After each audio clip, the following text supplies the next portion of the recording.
Si vous aimez le monde déjanté de Desperate Housewives, alors vous allez sans doute aimer Au secours, il veut m'épouser, roman d'Agnès Abécassi, publié chez Calman Levy.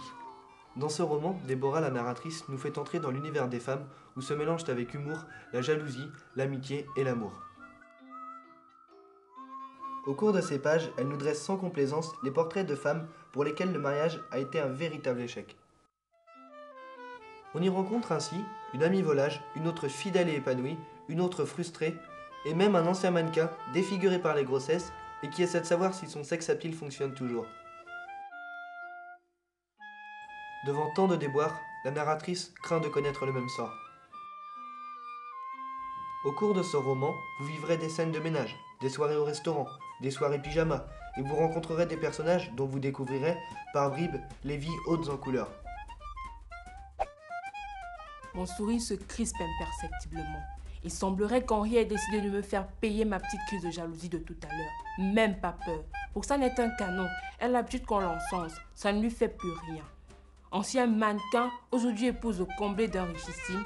Quoique vieille homme d'affaires, elle ne consacre désormais ses journées qu'à l'élevage de sa nombreuse marmaille. Et puis elle par contre, c'est pas comme Mia vilain Jojo. Je sais qu'elle ne piquera pas mon mec.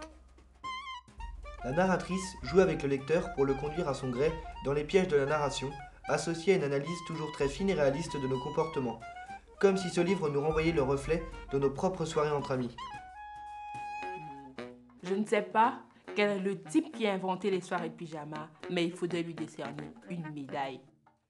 À moins qu'il ne faille la décerner à son épouse, le type en question n'ayant probablement rien inventé du tout, se contentant d'aller prendre un verre avec ses potes en sortant du bureau.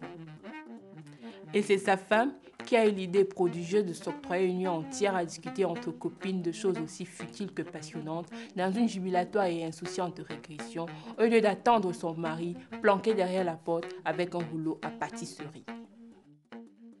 Si vous voulez mieux connaître la vie intime d'une femme, ses pensées, ses joies, ses peines, alors lancez-vous dans la lecture de cette œuvre.